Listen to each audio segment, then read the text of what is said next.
Hello, and welcome to Night Drive Stories. My name's Jack, and I drive the silent highways of the Pacific Northwest long after midnight, picking up those who wander these misty roads. Tonight, let me tell you the story I heard from the stranger I picked up just outside the old diner right before the Oregon state line. But before, if you like these eerie stories about the lost wanderers I meet along the way, remember to like this video and subscribe to our channel. I spotted him standing under the flicker of the old truck stop sign, a tall figure with a weather-beaten coat and a leather satchel hanging from one shoulder. The mist curled around his boots, and when he climbed into the cab, the smell of rain and old tobacco followed him. He didn't say much at first, just stared out at the dark pines rolling past the glass. Then, in a voice that sounded more like confession than conversation, he said, "My hometown isn't like any place you've ever seen. Time stopped there, and it never started again. I saw your headlights coming long before I saw you, Jack. Long before I knew your name. Out there on the shoulder, under the sickly blue flicker of the truck stop sign, everything had the washed-out color of a dream you half remember when you're barely awake. The mist hung low and clung to the asphalt in a way that made the world feel hollowed out. Like we were driving through the shell of a place instead of the place itself. Diesel smell, rain on hot metal, the ghost of fried onions drifting from the diner that kept lights on but no customers. I stood with my thumb half raised and my other hand tight around a leather satchel that creaked when I breathed. You slowed. Maybe it was pity. Maybe just curiosity the way a man slows to see what broke the deer's leg. Your rig let out that long sigh trucks make when they've seen too much of the road and know there's always more coming. When the door opened, the heat breathing from inside smelled like coffee in a steel thermos, pine air freshener, and that complicated burnt smell of road miles, the kind a man carries in his clothes even after he launders them. A little AM radio static murmured under the dash, so quiet it felt like a voice trying not to wake a sleeping house. "Where you headed?" you asked, which was another way of asking, "What's chasing you?" "East, if there is such a thing," I said, stepping up. My boots left a stippled pattern on your rubber mat, tiny wet ancestors of the footprints I've been making for years. I set the satchel between my shoes. The leather was old, brown gone almost black at the corners, brass latch polished to a hardly there shine by the same nervous thumb over and over. You glanced at the bag. "Looks heavy." "It is." We rolled out slow, blinking past the pump islands, the rain lacquered and black. Neon from the diner made puddles into bruised little galaxies, maroons and pinks, and then the last of it fell away in the side mirror, and the pine blackness closed in. Wipers met, parted, met again, steady as breathing. The highway had that slick whisper to it, a long ribbon unspooling through a dark that felt older than anything built by men. For a while I didn't talk. I get like that, after a long stretch with nobody to listen but the inside of my own skull. Words pile up and compact like snow against a fence. They get heavy. They get cold. Then some headlights. Some mercy. And I stumble into a warm cab with a stranger, and those words start to thaw and leak out. But you didn't push. Men who live on the road know patience. You can't make the next town come any faster than it will. Your hands sat easy on the wheel, big-knuckled and nicked, the hands of a man who's wrestled more than one kind of weight. "Coffee?" you asked after a mile or 5. You handed me the thermos. The cup was dented along one side like it had been stepped on and resented it. The coffee tasted like the 5th hour of night shift. Burnt, faithful, and somehow carrying a trace of cigarettes from the last guy to drink it. It thawed something inside me that had been hard since the county line. "Thanks," I said. I felt the warmth trace down and settle where dread likes to live. "You ever pass through a place called Graydove?" I asked, trying the name out in your cab, as if saying it there would change it, soften it into a regular thing. You shook your head. The highway kept its whisper. "Doesn't ring. Washington?" "On paper." I took another swallow. "Here's the truth, and you can put me out if you think I'm crazy. I won't hold it against you. I'd say the same, probably.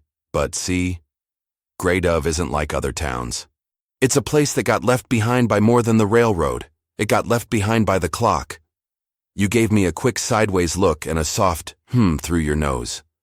"Clocks stop all the time. Batteries die, mainsprings quit, power flickers. I rolled the cup between my hands. Yeah, that's not what I mean. We passed a little wayside turnout, a picnic table, a trash can with its mouth yawning toward the wet sky, and then the woods rose closer. The trees had that soaked blue-black shine like they were growing out of the rain instead of the earth. There was a smear of a house up a long gravel ramp, one lit window like a lonesome eye. Out here, everything looks like it's deciding whether to be real or a reflection. I'm not a storyteller, I said. I never wanted to trade in ghosts and mysteries. My family ran the seed and feed out there. We used to be normal. We used to worry about normal things. Hail in July, deer in the beans, busted hoses. We worried about the wind chewing the roof and whether the 4th of July picnic would draw a big enough crowd that the Lions Club could patch the school bleachers another year. We used to mark time with parades and ball games, and the season when the blackberries burst and stained every kid's fingers the color of sinful mouths.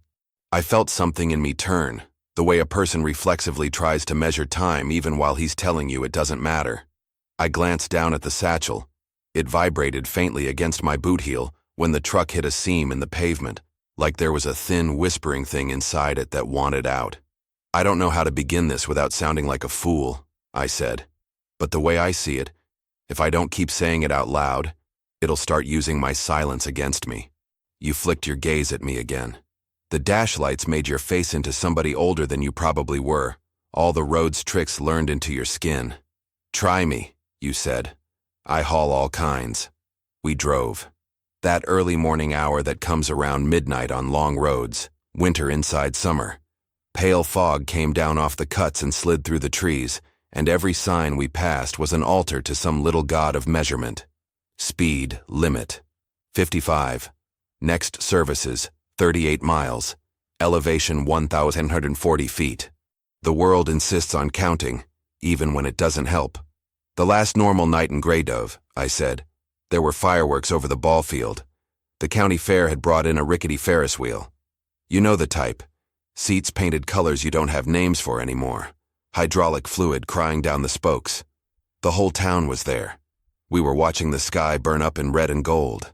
Somebody had set up a speaker system from a flatbed, and the announcer kept calling the songs wrong, like Born to Run was Born to be Wild, and nobody minded because they were drunk on powdered sugar, and they didn't have to work till Monday.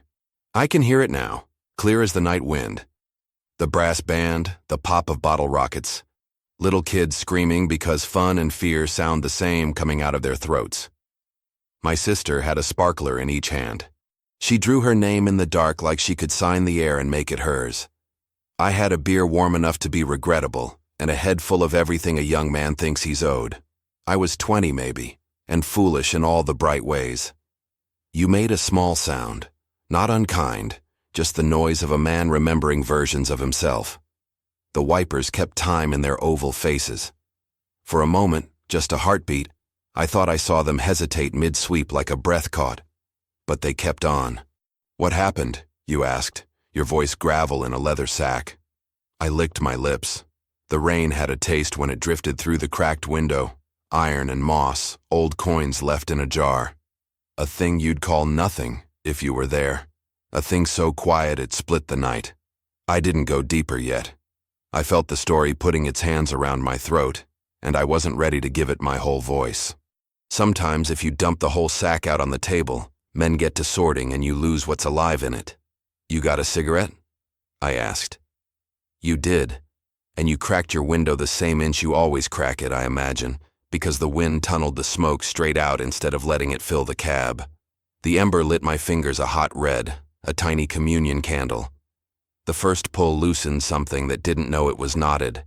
I watched the road unwind like a black film reel and tried to measure myself against the saying of it.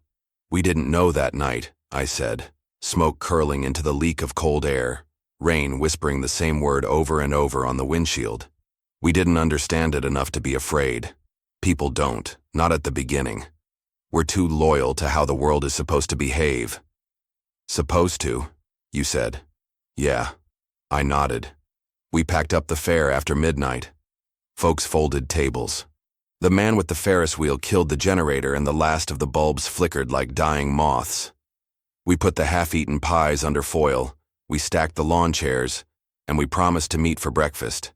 That's the kind of town Grey Dove was. You couldn't quit the day without making it into the next with the same people, or it didn't feel true. The road shoulder flashed pale and receded. A deer stood on the left, wet-eyed and thin as a piece of driftwood, and watched us go like she'd been hired to remember. The town clock over the feed store read 12:01, I said softly. It's a cheap thing, electric, the kind that ticks with a petulant little sound. It had been 5 minutes fast since I was 8. No one could be bothered to fix it. We all learned to subtract 5. That was our time math. That was how small the world was. When I say it stopped, I don't mean the second hand stuttered like a nervous man and then gave up. I mean it. Decided. Like it wasn't a machine but a judge. It went to 12:01 and it stayed. Your knuckles flashed once in the instrument light. Not fear, a kind of recognition. And everything else? You said. You said not just the clock. I looked down at my hands. They were scar-thin and road-dry, a map I didn't want to read. I wanted to keep the next part in my pocket a little longer, to let it throb against my leg like a secret that hadn't decided if it wanted to be born. But the night has its own gravity, and your truck felt like the inside of a radio late at night, the kind where you can hear the whole country talking if you find the notch just right. I'll tell you everything, I said.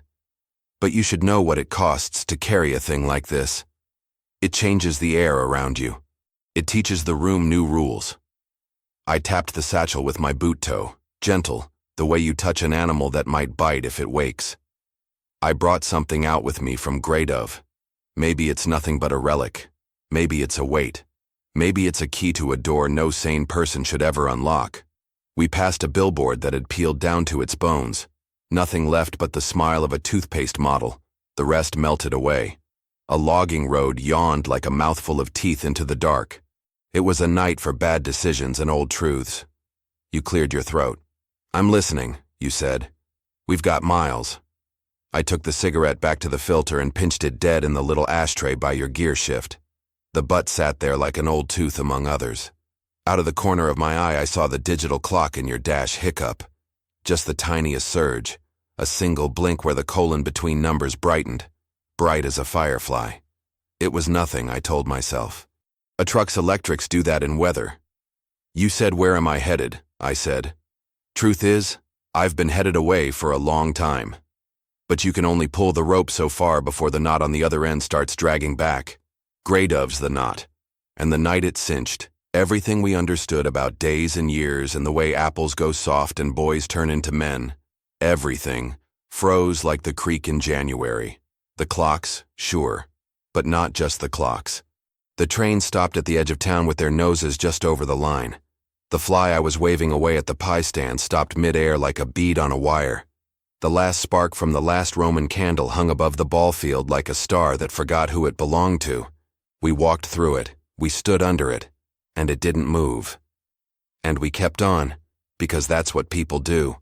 Because when the whole world decides to arrest itself, somebody still has to stack chairs and promise breakfast and lock the gate. The noise died so completely you could hear your own blood saying yes, yes, yes in your ears. I let out a breath I hadn't meant to hold. The cab felt smaller, warmer. Your AM static made a shape like rain heard from a deep place. The pine smell had a dry sweetness, like sap hardened over an old wound. You sure you want to hear the rest? I asked, not to be dramatic, but because I owed you the choice. I have told pieces to men who laughed and then looked over their shoulders for weeks like laughter had made the shadows vindictive. I picked you up, didn't I? You said. Your voice was the soft side of gravel now. I don't do that because I like short stories. I nodded. The road bent in a way I remembered from roads that curved toward Grey Dove, the way the trees banded together as if there was a wind we couldn't feel. The satchel between my boots seemed to get heavier, a tide coming in where there was no ocean. It happened at 12:01, I said, and even in telling it the number felt like a bite. And here's the cruel part, Jack. Where I'm from, it's still 12:01. You don't forget the sound of the world quitting.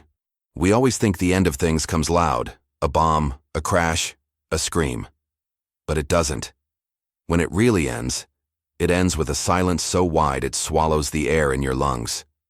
That night, The silence in Grey Dove came at 12:01. It happened during the fireworks, like I said.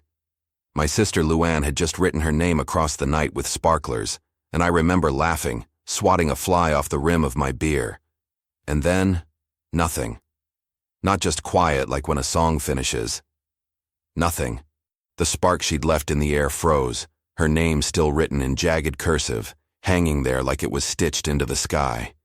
The fly I'd swatted at was right in front of my nose, wings spread, little eyes shining like glass beads, not moving.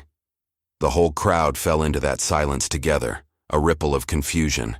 Somebody dropped a soda can, and it hit the grass without a sound. No fizz, no thud. I looked up. The fireworks were fixed above us, streaks of red and green painted across the black like someone had paused a movie. Smoke hung in curdled shapes, not drifting, not fading. That was the first moment my heart thudded like a fist inside me. The world's clock was broken. What did people do? You asked me, Jack, from behind the wheel. Your voice sounded strange after I'd been back in that silence for a moment. At first, I said, we waited. We thought it was a trick, an equipment failure, a power outage. We stood there with our mouths half open, ready to laugh when someone fixed it.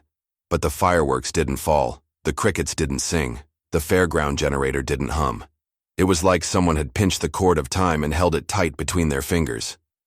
The crowd moved, sure. We could all still move. The people of Grey Dove shuffled their feet, whispered, asked questions. I remember Reverend Harlan muttering a prayer under his breath. I remember Luann trying to touch the spark she'd written in the air, and it felt stiff, like cold wire, not smoke. She jerked her hand back, and then the real horror set in. We realized that nothing around us was going to start moving again. The Ferris wheel cars dangled in perfect stillness. A boy inside one of them, chewing on cotton candy, looked around with wide eyes while the sugar clung to his lips, not melting, not changing. The wheel itself was dead. I heard Mrs. Whitaker crying, "The baby! My baby won't cry." And she held her son close, rocking him. He blinked, yes, but no tears fell, no wail came out. He just opened his mouth and nothing came. A child without sound, Jack. Do you know how wrong that looks? The sheriff and a few men tried the cars. Nothing would start. Engines turned but wouldn't catch. Flashlights clicked on, but no bulbs glowed. The only light left was the still fireworks, the frozen Ferris wheel bulbs, the carnival glow painted across the sky like God had lost interest in finishing his painting. That's when people started yelling. Some swore it was Russia, a bomb gone wrong, a chemical attack. Some said it was the rapture. Others said we'd slipped sideways, out of the world. I didn't have a name for it then, but I felt it, that dread, like we'd crossed into something meant for no man to touch. By what should have been 2 a.m, we were still standing under the same frozen sky. Shadows stretched the same way, and nobody dared leave. Folks milled like cattle that sense a storm before men do. Everyone whispered, but nobody had the courage to step off the fairgrounds. Why not? You asked me, turning down the wipers.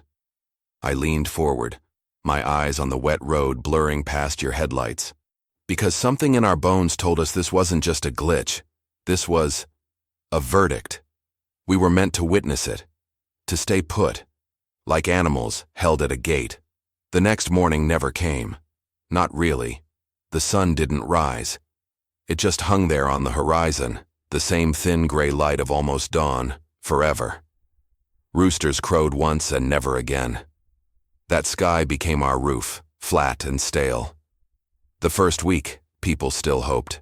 They still measured days by meals, by sleep, by the rhythm of church bells Reverend Harlan rang by hand even though the tower clock never struck again. They kept calendars. They scratched dates in books. They told themselves it was temporary, but it wasn't. Jack, do you know what it's like to live in a place where the day never changes? Where a tomato stays half ripe forever, firm and green on one side, red on the other, like it can't decide? Where puddles never dry, where bread never molds, where the same bird hangs mid-flap above the field for 30 years.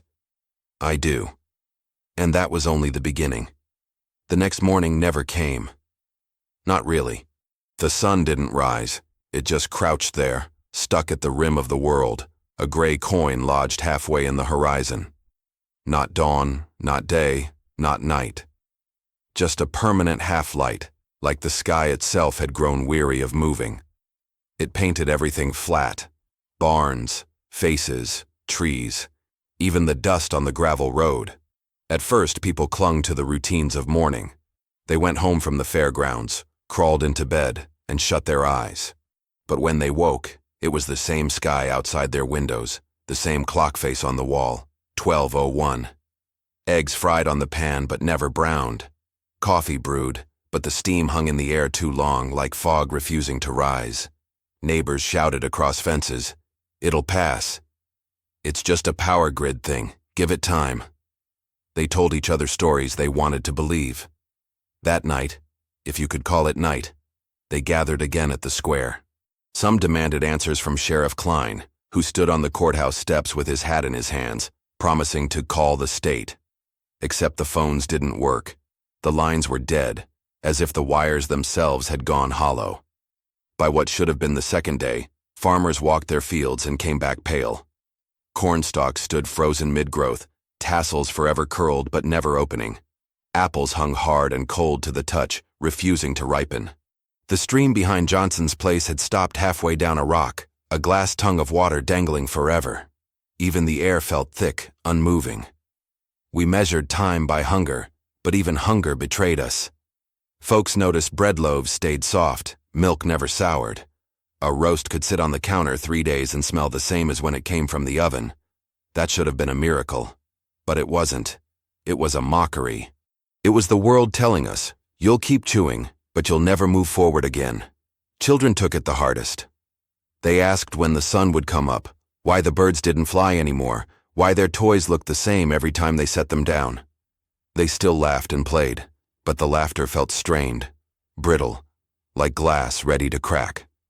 My sister Luann stopped asking questions altogether. She just stared at the horizon and wrote her name in the air with those sparklers, over and over, hoping one day the letters would fade. They never did.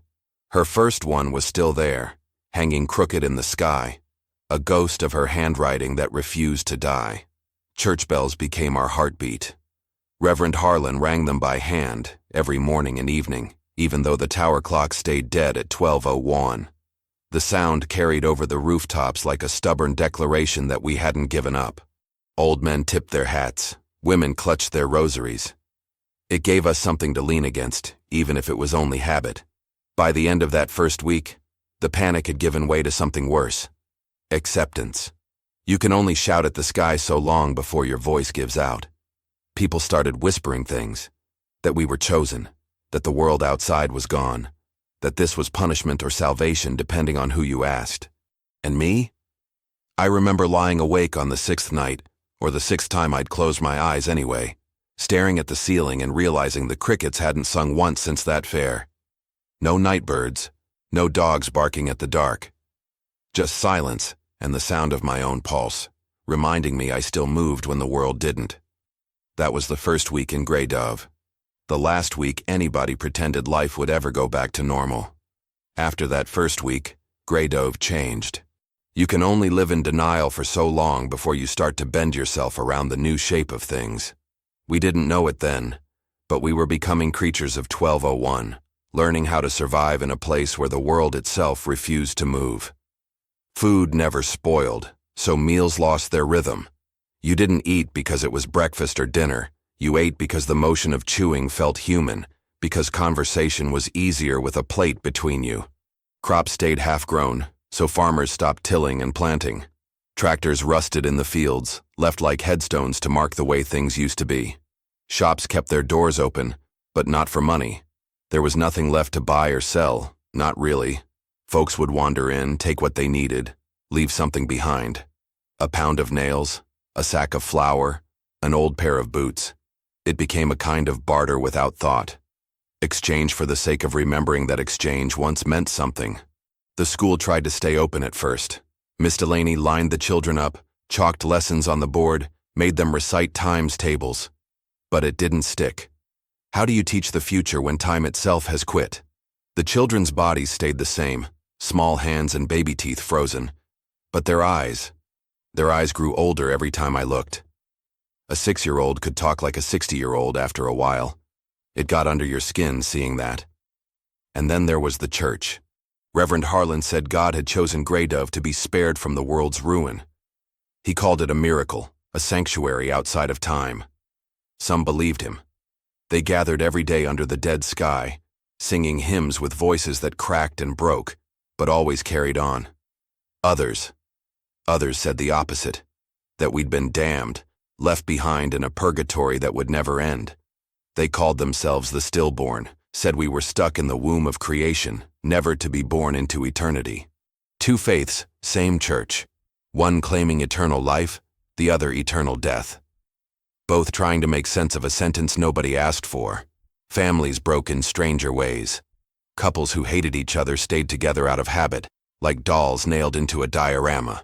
Children never grew, never changed, and parents started treating them like porcelain things. Cherished, yes, but also cursed. Some mothers rocked their babies until their arms went numb, waiting for a cry that would never come. I saw it in my own house. My father, a practical man who used to rise with the sun, couldn't stand a world where the sun never moved. He paced the porch, hat in his hand, staring at the horizon like he could drag it upward by sheer will. My mother cooked meals that didn't matter, folded laundry that never dirtied, dusted shelves that never gathered dust. They both pretended for a while, but you can't pretend forever. And then came the little madnesses. Old man Wyatt started walking in circles around town square, muttering that if he kept going long enough, the earth would remember how to spin. Mrs. Callahan collected flies out of midair, jars full of them, wings spread, legs stiff, like a taxidermist of seconds. The Johnson twins dug graves in the frozen field, row after row, though nobody had died yet. It was like the stillness had a gravity of its own, pulling us into strange orbits. You stayed? You asked me, Jack, keeping your eyes on the highway. I nodded. I stayed for years. We all did at first. Where else could we go? Every road out bent back on itself. Every compass needle spun useless. We were in a trap with no visible walls. But even in the trap, people looked for patterns. They searched for cracks in the stillness, signs that maybe, just maybe, the clock could be coaxed forward. Sometimes they thought they found them. Shadows that shifted when no one was looking. A drop of rain that slid an inch down a window before freezing again.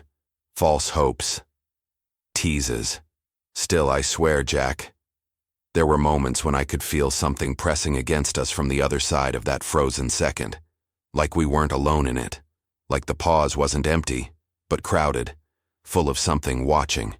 And that was when the real fear began. At first, Grey Dove was just still.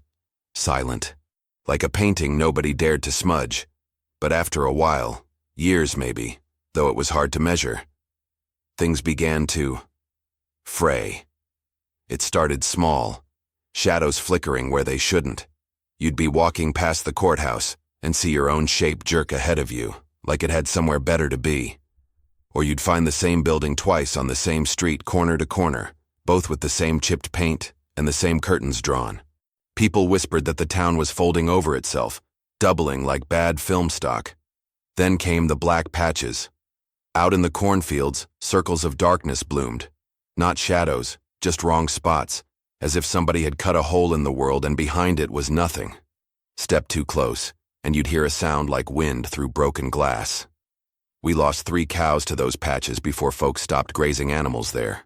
My father went out one morning, said he'd check the east pasture, and never came back. We found his hat by one of those dark spots. That was all.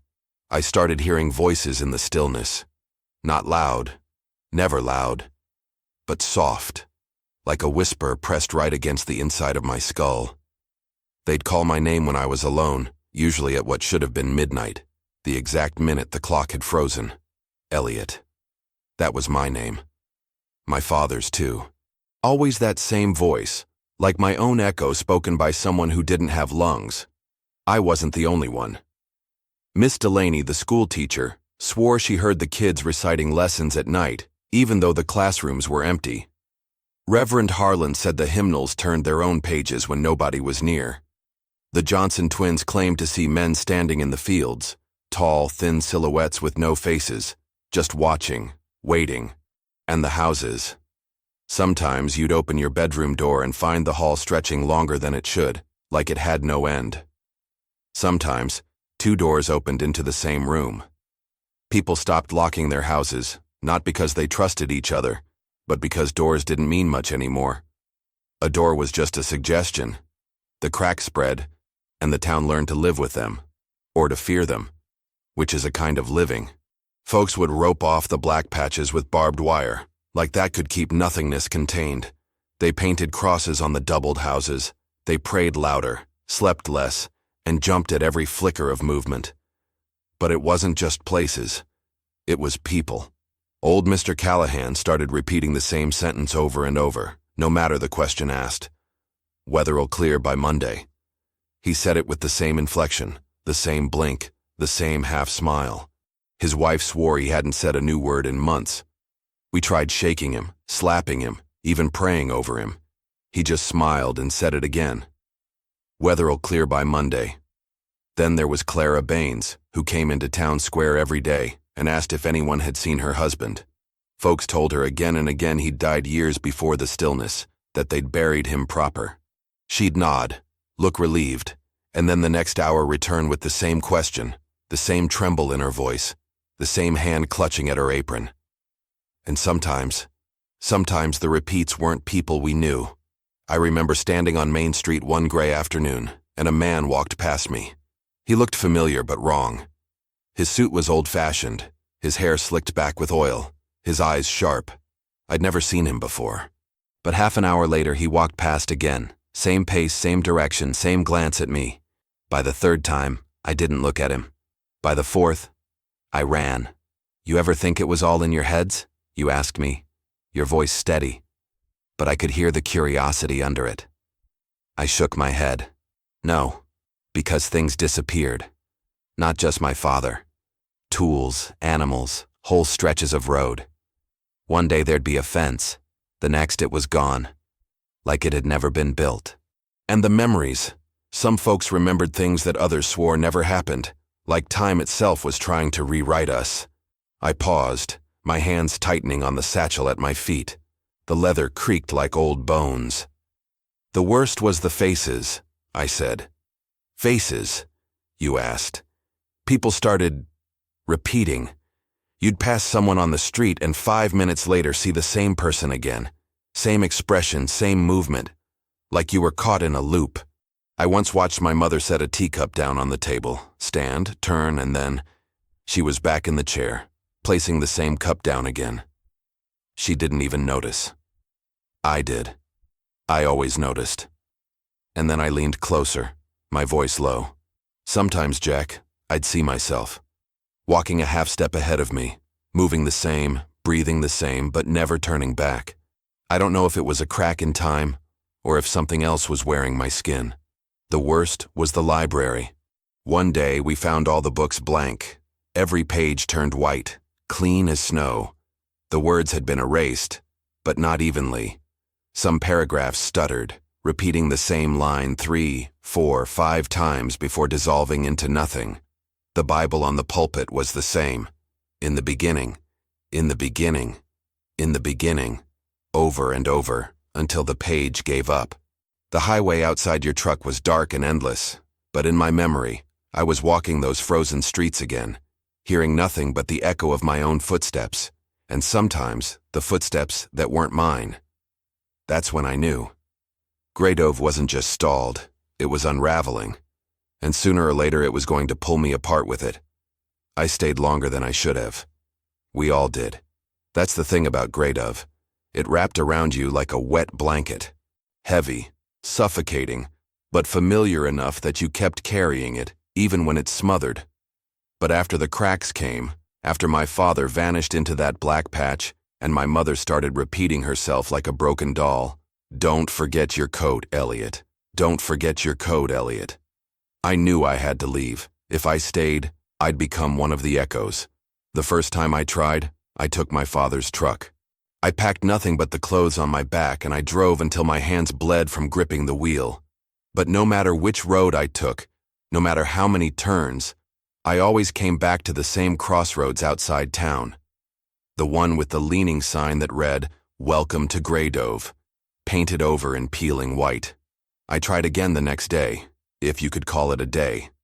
I marked trees with chalk, stacked stones, left my jacket on the fence post, walked 10 miles with blistered feet.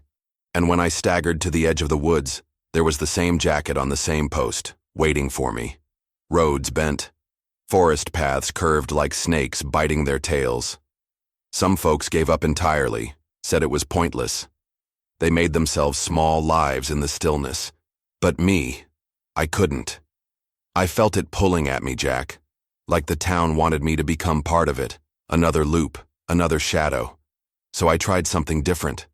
I left the roads. I started walking straight, through fields and over fences, through the frozen corn that cut my arms, across streams that hung stiff like glass. I walked until my boots split. I slept when I had to, under that same unmoving sky, never knowing if it was one night or 100. Hunger gnawed, but food from my satchel never spoiled, so I ate the same bread over and over, as if it had no end. And then, one morning, or what passed for morning, I stumbled.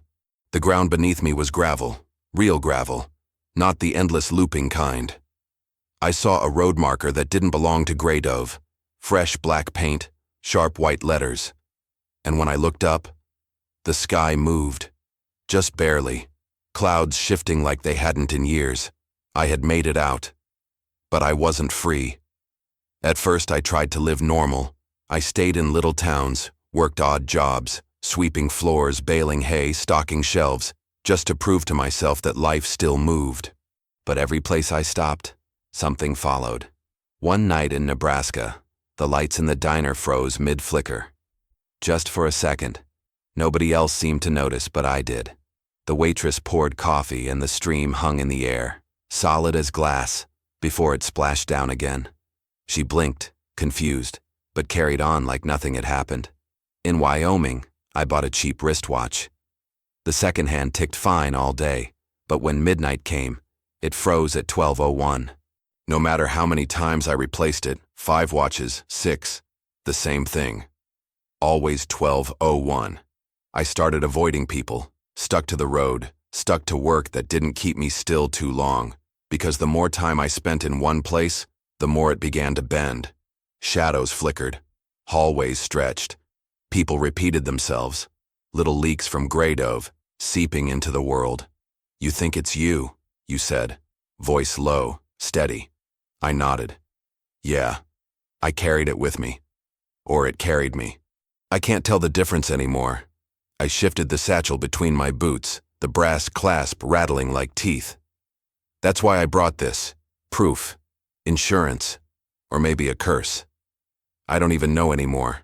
"What's inside?" you asked. My throat went dry.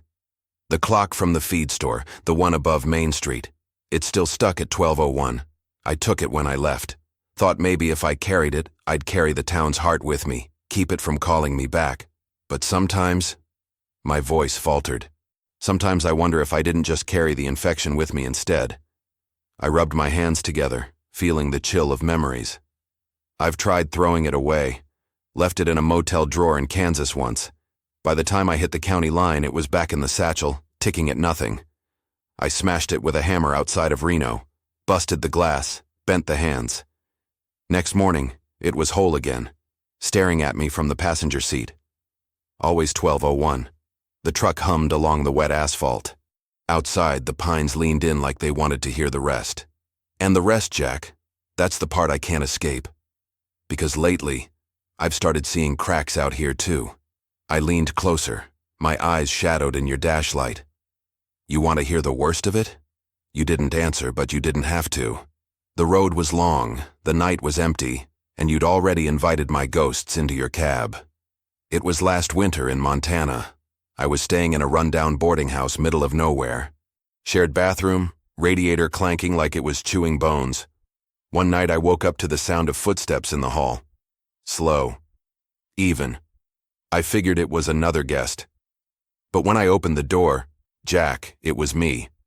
Your knuckles flexed on the wheel. He walked past my room without a glance. Same coat, same boots, even the same scar on the side of his hand. I watched him shuffle down the hall, turn the corner, vanish. I ran after him, but the hall just kept going. Longer than it should have. By the time I found the end, the door there opened into my own room. My bed. My body. Me, staring out the doorway like I'd been waiting for myself to come home. I rubbed my face, suddenly pale. That's when I knew. I didn't escape Grey Dove. It escaped with me.